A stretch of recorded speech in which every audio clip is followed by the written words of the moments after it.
Hello everyone, welcome to this week's video from the Purple Penny. My name's Mark. I own and run the Purple Penny along with my wife Catherine. This is the 42nd video that we've done this year. We try to do them every Monday at about this time, which is 12 o'clock Adelaide time. We're a small family run coin and banknote dealer in the northern suburbs of Adelaide. We buy and sell banknotes and coins and collectibles over the counter here. We're also distributors for the Royal Australian Mint. These videos we try to cover some interesting news about coins and banknotes from around the world and try to have a topic of the week. There is no topic of the week this week because I had video writer's block, so I'm just going to show you some of the things that we've bought in here recently that I myself find particularly interesting. Maybe you won't, but I certainly do find them interesting. I'll just say a few hellos. Thank you everyone who's joining in live today. Hello Sam, Ted, Jason, Antonius, Charles, Greg, Peter. Catherine is watching. She's out there working and I'm in here goofing off. Ray, John, Carolyn and Patrick. So hello everyone, thank you for joining in today. Now, there were some interesting things in the news this week and I thought we would lead off with a banknote news story this week because there often isn't much interesting banknote news, but an interesting collection is appearing at Dick's Noonan's in the UK in about a week or so. It was collected by a journalist by the name of Joe Cook, who was in a second-hand bookshop in Hungary in about 1996 and found an album in there of old banknotes.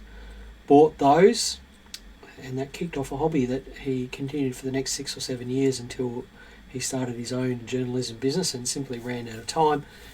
And during that 6 or 7 years, he collected several hundred banknotes, mostly from Central and Eastern Europe. And as a journalist who was interested in historical events in Europe, he tried to focus his banknotes in and around historical events. In 2004, when he ran out of time, he popped all of those banknotes into that leather suitcase that you can see there and stored it away and probably forgot about it. Was contacted last year by an auction house in London. He bought a few notes from an auction house in London in the early 2000s. They were wondering if he wanted to sell a couple of the notes that he bought off of them. And it took him several months to find the collection because he'd put them away and couldn't remember where he put them. Found them in the suitcase, had them evaluated and found out that his little collection that he'd forgotten about was probably worth 180,000 euros, which is getting up towards 300,000 Australian dollars. And back when he was collecting, a lot of these historically significant banknotes were not hugely valuable, and he collected them for fairly low values, and now they are in strong demand.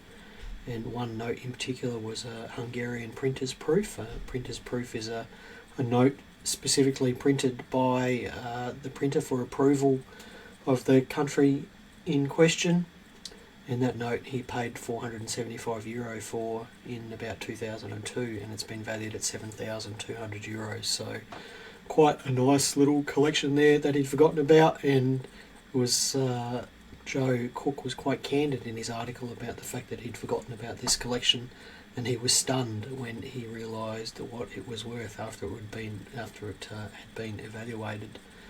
I guess what's the lesson to learn from this? Sometimes collecting things that are in excellent condition and hard to find, even if they are low value, can pay off in the long run. You've probably heard this in the news today, but the Albanese government has issued a release about potential new legislation to enforce the acceptance of cash in Australia. It looks like what they're going to do is introduce some laws that will take force in about 2026 to force retailers of essentials, and at the moment essentials seems to be largely restricted to food and fuel, that those large businesses that sell that stuff will have to accept banknotes and coins, and it looks like pharmacies might be rolled into that. It is looking like there'll be some exemptions for small business, such as cafes and things like that, where they don't have to accept cash. Now, of course, you don't have to accept cash currently, but you need to provide a fee-free way of paying. Interestingly, a friend of mine was at the Adelaide Entertainment Centre a couple of weeks ago. They don't accept cash, and they do charge a surcharge for paying with card. Now, perhaps my friend didn't quite understand what he was doing, but if that's the case, that's actually not allowed. You need to provide consumers with a fee-free way of paying. Turns out about 1.5 million Australians still use cash for about 80% of their transactions, and most of those are elderly people. And it's good that the government is doing this. Perhaps it's a little bit light on for my liking. I'm not really super excited about the exemptions, and I probably would like to see it go broader. But it's better than nothing, and it's looking like these things will be in place by 2026, so let's hope that that does come into play. The Numismatic News, which is an online numismatic magazine, not unlike Independent Coin News, but it's American, conducted a poll of their readers a couple of weeks ago on have you learned how to grade your own coins, why or why not? And I often say that grading coins is one of the biggest skills that you can have as a coin collector, one that will help to ensure the quality of your collection, allow you perhaps to find some bargains when you're looking for coins, but it is also a steep learning curve. Just excuse me for 1 second.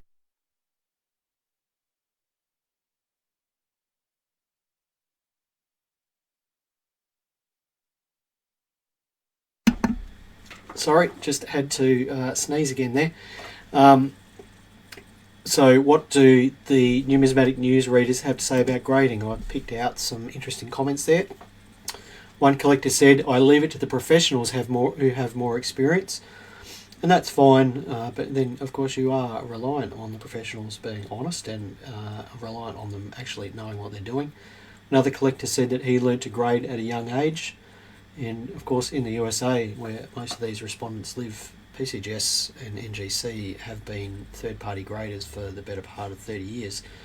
So there is a whole generation of collectors who haven't needed to learn to grade raw coins. One collector said that photo grading was a great advancement, and if you go onto the PCGS website, they have hundreds of photos of US coinage in different grades, and it's a fascinating archive of information there. Another seller says, when buying a coin, do not assume that the seller knows how to grade it. And he went on to say that many coins are overgraded because the seller simply can't grade or is greedy, and I do feel that third-party grading is one of its biggest strengths, is to provide an independent grade for things, independent of the coin dealer who is buying and selling the coins, because there is the temptation there to buy coins at a lower grade than what you end up selling them for, and that is a way of padding the profits. If a coin is graded by PCGS or NGC, it's very difficult to argue with that as a coin dealer, and it does provide more transparency on both the selling and buying side of the transaction. Another collector said, learn how to grade and then buy the coin. So, what does that mean? It means that if you are looking at buying non-third-party graded coins or non-modern coins in packaging, then it is worthwhile learning how to grade before you spend your hard-earned money on those coins. And then the last one here, which I thought was interesting, all bad buying decisions were ultimately useful in learning how to grade and avoid future mistakes in purchasing properly. And this is a lesson that I try to emphasise to people, that if you are going to learn how to grade, you will make mistakes, and those mistakes will cost you money. but they are learning exercises, and I think you need to have the intestinal fortitude to learn from those learning exercises and be prepared to accept losses on bad decisions that you make, because in the long run it will help make you a better grader. So pretty good article there from Numismatic News if you wanted to Google that up and have a look at it. It makes for really interesting reading. Now we'll just say a few more hellos here before we move on to the next news item for today. Sorry, just scrolling down the list. Hello Alison, Matthew, Paul, Petra, Adam, Nelson, Peter, Justin. Thank you. Justin just said the RAM is posting on Facebook about using cash. Yes, I saw that, Justin. So good that the RAM is on board. Obviously, it's in their best interest to keep cash in use because it is a large part of their business. Hello, Philip. Antonius says Service of New South Wales doesn't accept cash anymore. Now, that was something interesting we heard in a news story this morning, that maybe the new laws were going to cover acceptance of cash for utility bills. But of course, how do you pay for utility bills anymore? It's all online or perhaps via Australia Post. So that's an interesting thing to think about there. Hello, Cam. Adam says, entertainment seem to have been that way for a while. Lots of parks during the fringe are cash-free too. You can, however, go to a bar and exchange cash for card to use in the fringe venues. So there is at least a way around it there. Hello, Michelle. Hello, David. Hello, JJ. Hello, Bevan. Hello, Ronalyn. Peter says his first major mistakes involved not knowing how coins were whizzed and fizzed. In particular, I supposedly read 1913 halfpenny. I think Peter's shown me that coin before.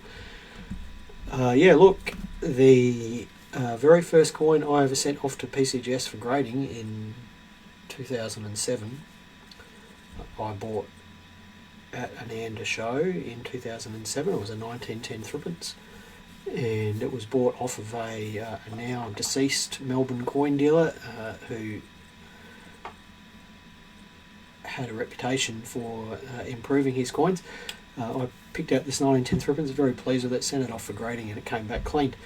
So what did I learn from that? Well, I learned to never look at that coin dealer's coins again without a huge degree of skepticism, and I am reasonably good these days at picking fiddled with coins, because fingers burnt once or twice.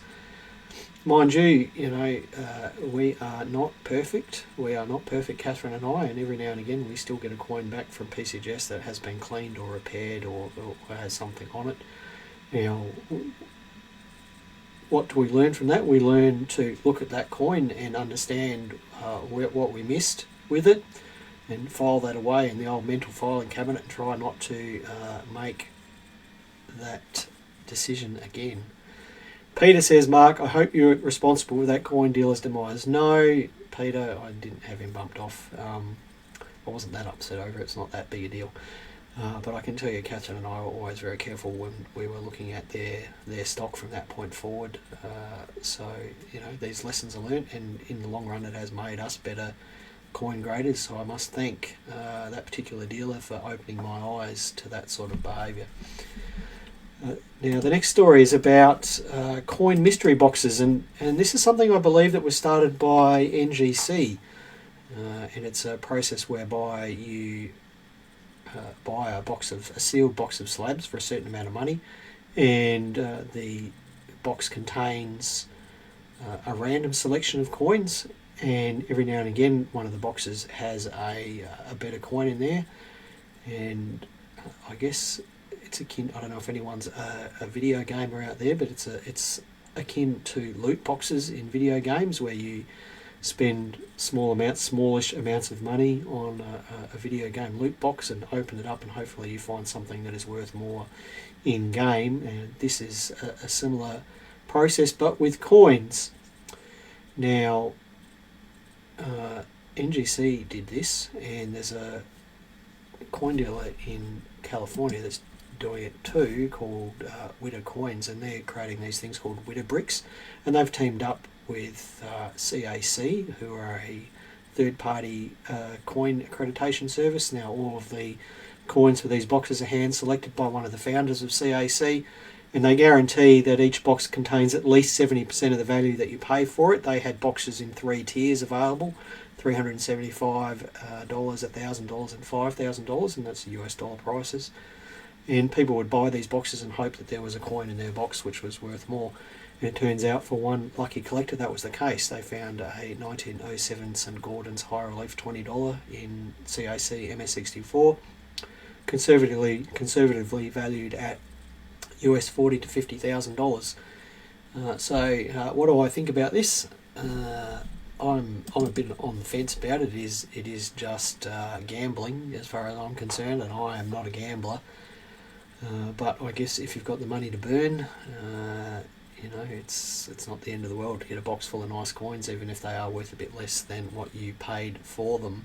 Now, I'm not sure if any companies have these sorts of lucky boxes available at the moment. I know, as I said, NGC were doing it, and Winter Bricks were doing it as well, but they're sold out. But if anyone here that's watching has taken part in one of these things, I'd love to hear from you, and let us know what you paid and what you got and how you found the whole process, because it is an interesting thing. Now, just that question here. Pyle says, do you still have that coin? No, I don't. The 1910 threepence, I put it up on eBay with some nice pictures and full disclosure saying that it had been to PCGS and returned as cleaned, and that it was bought from a dealer in Melbourne as supposedly gem uncirculated, and it was a 99-cent auction. I think I got back what I paid for it, which was fantastic, less eBay fees, but of course I was out of pocket the grading fees. So completely 100% upfront I was about it, and someone else bought it, and I don't know where it is now, but whoever's owning it, I hope you enjoy the history that coin has. Now, this is another article I got from Numismatic News, and I thought this was a great article because this is really the basis of my collecting. Numismatic author Jeff Garrett says great coins have great stories, and Jeff Garrett is a well-known American coin author, and his most famous book is The 100 Greatest US Coins, and the example he used in his article was the 1933 St Gordon's $20. Now, about 455,000 1933 St Gordon's $20 were minted by the US mints, but the president in that same year passed a law that it was illegal for US citizens to hold gold that was minted after 1915. So the entire mintage of 1933 coins was melted down, apart from about 6 to 8 coins, which were basically stolen from the mint. They were removed illegally from the mint. One of those ended up in the collection of the King of Egypt. I think it was King Farouk. And he held that coin for several decades, but then sometime in the 1990s it ended up in the hands of a US coin dealer, and ended up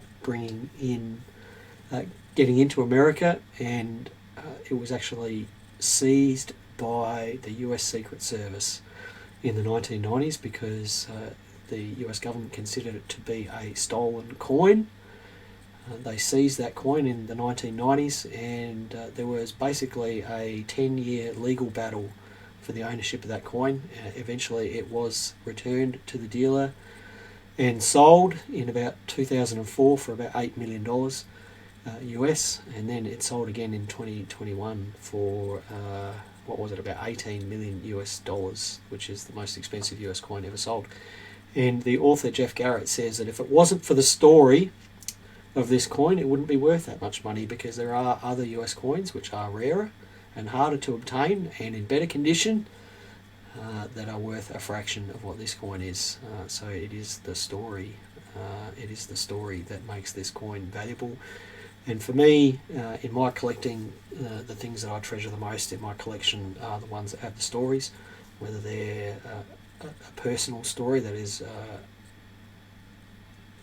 pertinent to me personally, or the historical significance that item has. And if something in my collection doesn't have a personal connection or historical significance, I sort of question why I've got it, because it's of no particular interest to me.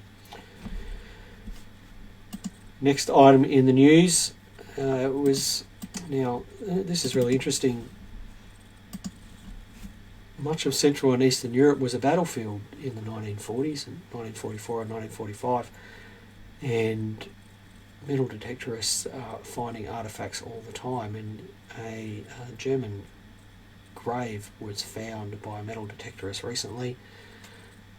He disclosed the location of the grave to Polish authorities, who conducted a formal excavation of it.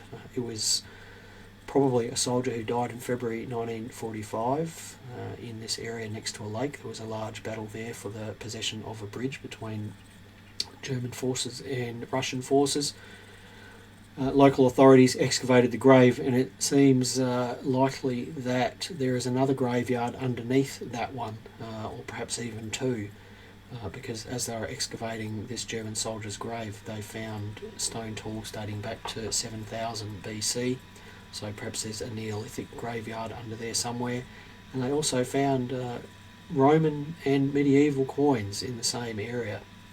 Quite remarkable that this gentleman's demise in 1945 could lead to the finding of such artefacts. And just shows you that Europe's history is often just below the surface of the earth, and there to be found by people who are looking for it appropriately. Now,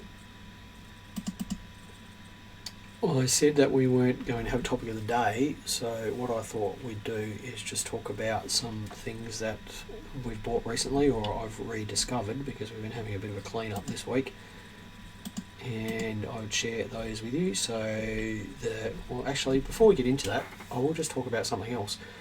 Catherine and I went to the Adelaide Arms and Militaria Fair yesterday. It was held at Angle Park on Saturday and Sunday, and I believe this is only the second time it's been held since about 2019 or so. It used to be held over there, and it was run by a gentleman called Kevin Tarling, who passed away, and then COVID hit, so it's taken a few years to get it back up on its feet.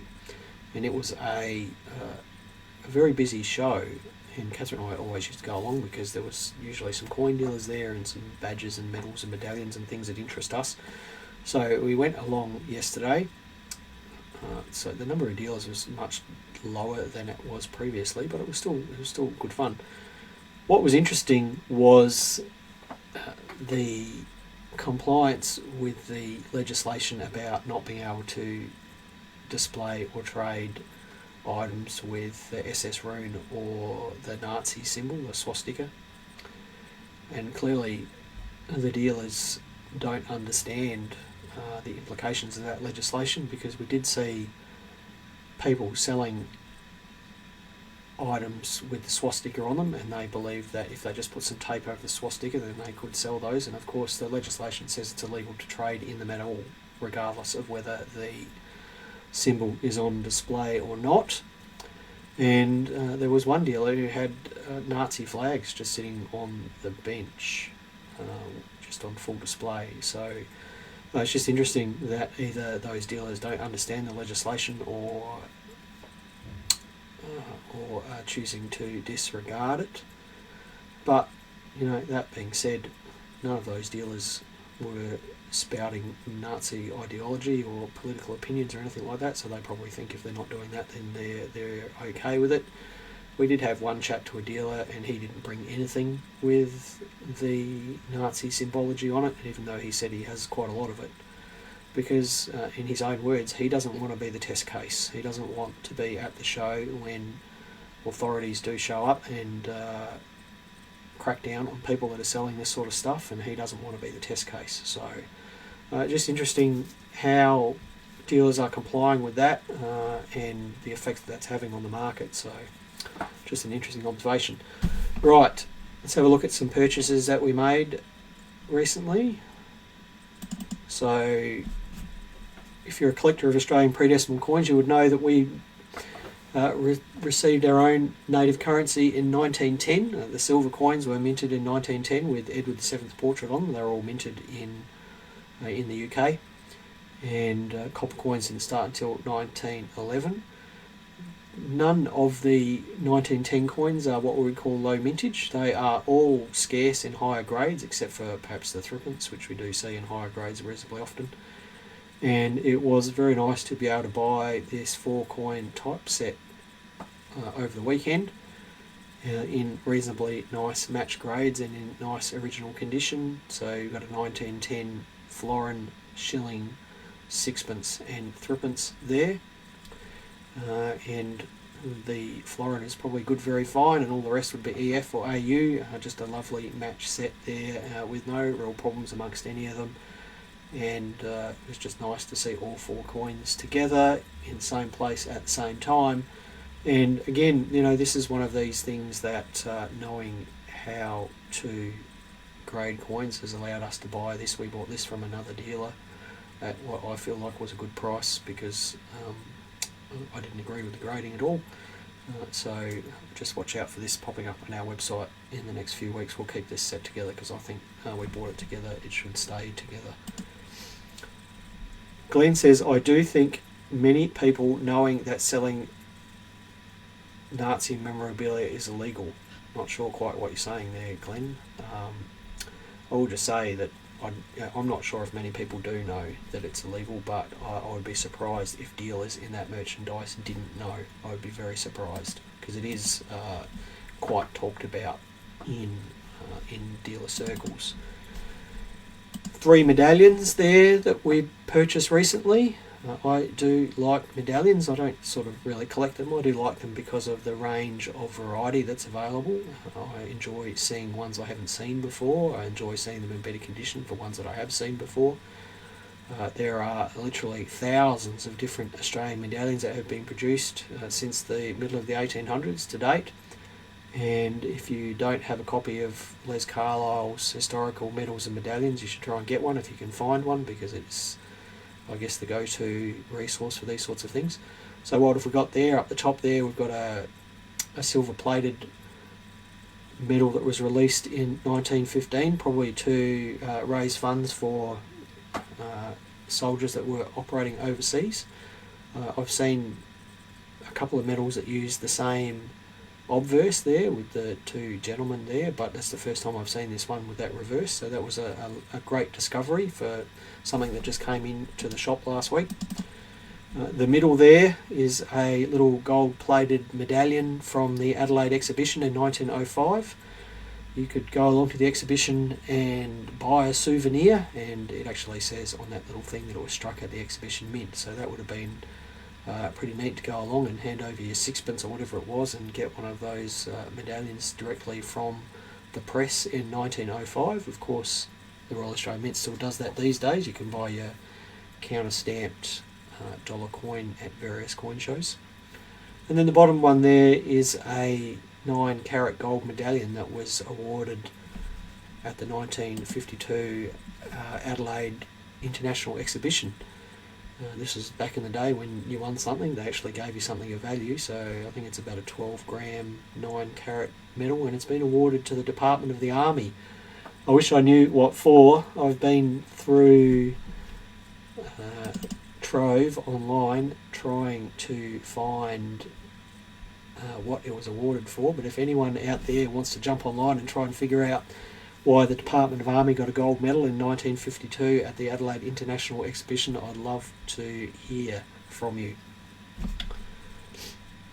And the last item is an error that came in on Saturday.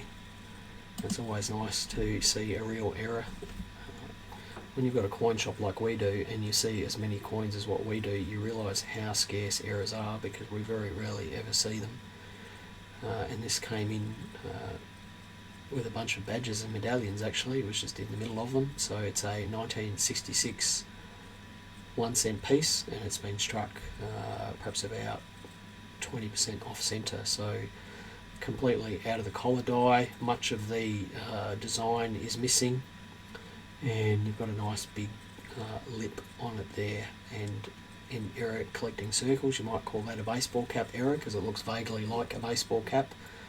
1966 1-cent errors aren't unusual. There's a couple on our website right now, but if you do know your stuff, you'd know that they are not found off centre like this that much very often. So it was a real pleasure to be able to buy that particular error on Saturday, and thank you to the gentleman for bringing it in. Right, that's it for today. Let's have a look at some comments before we go. Glenn says, sorry, I meant to say I've spoke to a lot of coin sellers and a lot of them don't know about the legislation. Look, I think the big coin sellers and stamp sellers do, and by that I mean the people who aren't just selling things as a bit of a side hustle on Facebook or eBay or whatever. And I think a lot of the people that say that they aren't aware of it are fully aware of it, but they pretend to not be aware of it and say, well, this is just a hobby and it doesn't really apply to me. I don't agree with the legislation at all. I think it's terrible because it is very much affecting the collector community, and it's just, what good is it doing, really? What good is it doing us as collectors? And the answer is none. But I would strongly advise those dealers who say that they don't know about it, that again, they don't want to become the test case. I wouldn't want to become the test case because at some point someone will become the test case, and I wouldn't want to be dragged over that particular set of coals. Right, that's it for this week. Thank you everyone for joining in. Next week is the last Monday of the month, be the 25th. So that means it's question and answer day. If you have any questions that you would like me to attempt to answer, then please send us an email or Facebook comment or give us a call or whatever it is, and we'll do our best to answer them. If you'd like Catherine to come in and answer some questions, then send some messages through and we'll see if we can bully her into appearing on the video next week. That's it for now. Bye everyone. Happy collecting. Have a safe and happy week. Thanks for watching, and we'll see you next time.